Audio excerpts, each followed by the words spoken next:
शब बारात में कब्रिस्तान जाने के बाद में क्या करना चाहिए? देखिए, आप कब्रिस्तान गए, हाजिरी दी, सलाम करा, अस्सलामु अलैकुम या अहलल कुबूर, इस तरीके से सलाम करा और कब्रिस्तान के अंदर आप हाजिर हो गए। आपके घर के इंतकाल करने वालों की जहां कब्रें हैं, उन कब्रों के करीब गए और जाने के बाद में आपको कुछ नहीं आता, आप कुरान पढ़ना नहीं जानते, आपको बहुत ज्यादा वजीफे नहीं आते, बहुत अच्छी अच्छी दुआएं नहीं आती, लेकिन मैं समझता हूं कि सूरह इखलास यानी कुल हुवल्लाहु अहद, ये सूरत तो सबको आती हो। अगर नहीं आती है तो याद कर लीजिए, कल तक शब बारात कल है ना, याद कर लीजिए। कब्र के करीब खड़े होके आप जितनी तादाद में पढ़ सकते हैं इसको पढ़िए। आप एक बार पढ़ना जानते हैं, एक बार पढ़ लीजिए, 2 बार, 3 बार, 4 बार, 5 बार, बेशुमार बार पढ़ सकते हैं, पढ़ते रहिए। 10 मिनट, 20 मिनट, आधा घंटा आप खड़े होकर के वहां पढ़ें। क्या पढ़ेंगे? सूरह इखलास पढ़ते रहिए और पढ़ने के बाद में फिर अल्लाह की बारगाह में दुआ कीजिए। कैसे करेंगे?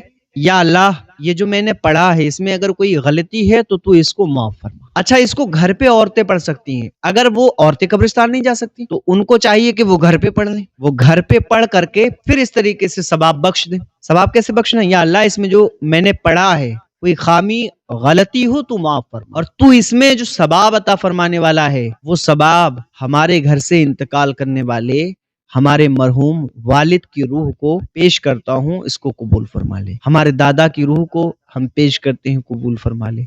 हमारे भाई, हमारे चचा, हमारे ताऊ, हमारी माँ, जो भी घर से इंतकाल करने वाले लोग हैं, तमाम मरहूमीन की रूहों को इसका सवाब पेश करता हूँ। या अल्लाह, तू इसको कबूल अता फरमा। या अल्लाह, हमारे घर के मुर्दों की मग़फ़िरत फरमा, उनके गुनाहों को माफ फरमा, उनकी कब्रों को जन्नती बागों में से एक बाग बना। या अल्लाह, उन्हें जन्नतुल फिरदौस में जगह अता फरमा। या अल्लाह, उन्हें कब्र में आराम अता फरमा, जन्नती खुशबू, जन्नती बिस्तर अता फरमा। जो दुआएं हैं उन दुआओं को आप दिल से मांगिए, क्योंकि मरने वाला इंतजार करता है। काश कोई हमारे घर से आए, हमारे लिए दुआएं मगफिरत करे। काश कोई हमारे लिए कुरान की चंद सूरतें पढ़ के बख्श दे। वो जिस तरीके से एक भूखा इंतजार करता है खाने का, इसी तरीके से मरने वाला इंतजार करता है कि उसके घर से कोई ईसाले सबाब करे उसके लिए। उम्मीद करता हूं कि ये चीजें आप समझ गए होंगे, इस पे अमल भी करेंगे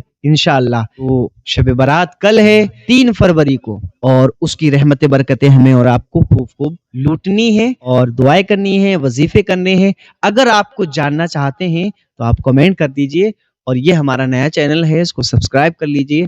यहाँ पर हम आपको जो बेसिक चीजें हैं वो सिखाएंगे, जो डाउट्स हैं वो क्लियर करेंगे, हर छोटे बड़े मसले पे बात करेंगे, चाहे नमाज का हो या माह रमजान का, हर रोजे के बारे में हम जानेंगे।